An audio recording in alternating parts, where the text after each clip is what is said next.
वाटतं, बऱ्याच वेळेस वाटतं, पण ते मला एकट्याला वाटून काही फायदा नाही ना.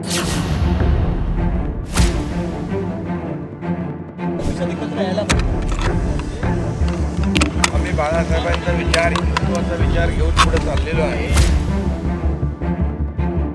या संदर्भातलं पक्षीय धोरण ठरवण्याचा आमच्या पक्षामध्ये पूर्णपणे अधिकार हा पक्षप्रमुख उद्धव बाळासाहेब ठाकरेंनाच आहे. बिलकुल. ज्या जागा शिंदे गटाला मागच्या वेळेस होत्या किंवा आम्ही एकत्रित असताना शिवसेना म्हणून लढलेले होतो, त्या सुद्धा जागा त्यांना मिळवता आले नाही. त्यातलं उदाहरण संभाजीनगर आहे. आणि म्हणून मला असं वाटतं, आणि रायगडमध्ये शिंदे गटाचे सदस्य ज्याचे जास्त त्याची जागा असं गणित लावलं तर रायगडमध्ये शिंदे गटाचे सदस्य जास्त आहे. मग तिथे राष्ट्रवादीला जागा कशी सुटली हा एक प्रश्न आहे. बरोबर का नाही? भारतीय जनता पार्टी सदस्यावर बोलते. परभणीमध्ये अजितदादांच्या पक्षाचे जास्त लोक आहे, तर तिथेही शिंदे गट लढतोय. याचाच अर्थ मला असं वाटतं की सोयीचं राजकारण करते. भारतीय जनता पार्टी, मी आधीच म्हटलेलं आहे की मोठा मासा छोट्या मासाला गिळत असतो, तसं हळूहळू एक एक पाठ, एकदा हात तोड, एकदा पाय तोड, आणि नंतर मुंडकच तोड, अशा पद्धतीनं प्रोसेस भारतीय जनता पार्टीची, अजितदादाच्या पक्षाची आणि शिंदेचा जो गट आहे त्याची करते.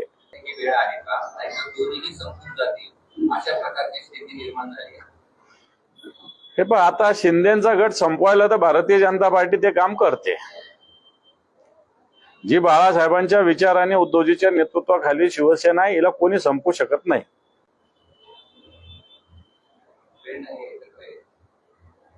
बघूया. वाटतं, बऱ्याच वेळेस वाटतं, पण ते मला एकट्याला वाटून काही फायदा नाही ना. हे अंबादास दानवेंचं वैयक्तिक मत असू शकतं. वंदनीय बाळासाहेबांच्या विचारानं माननीय एकनाथ शिंदे साहेबांच्या नेतृत्वाखाली आम्ही सगळे शिवसेनेमध्ये काम करतो. शिवसेनेमध्ये काम करत असताना महाराष्ट्राच्या जनतेनं नक्की शिवसेना कोणाची आहे, वंदनीय बाळासाहेबांची होती, आणि त्याचं नेतृत्व आज एकनाथ शिंदे साहेब करतायत.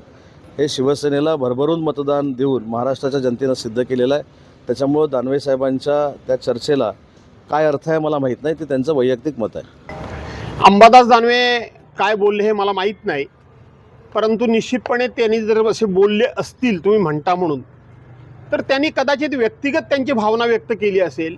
या संदर्भातलं पक्षीय धोरण ठरवण्याचा आमच्या पक्षामध्ये पूर्णपणे अधिकार हा पक्षप्रमुख उद्धव बाळासाहेब ठाकरेंनाच आहे. आम्ही बाळासाहेबांचा विचार, हिंदुत्वाचा विचार घेऊन पुढे चाललेलो आहे. आणि महाराष्ट्रातल्या सर्वसामान्य माणसाच्या मनातलं सरकार देखील आम्ही स्थापन केलं, एकदा केलं, दोनदा केलं. आणि या स्थानिक स्वराज्य संस्थांमध्ये देखील या महाराष्ट्रातल्या जनतेने शिवसेनेला, धनुष्यबाणाला, बाळासाहेब आनंदगे साहेबांच्या विचाराला आणि आमच्या सर्वसामान्य कार्यकर्त्यांच्या मेहनतीला आशीर्वाद दिलेले आहेत. त्यामुळे आमची घोडदौड विजयी अशीच पुढे चालू आहे.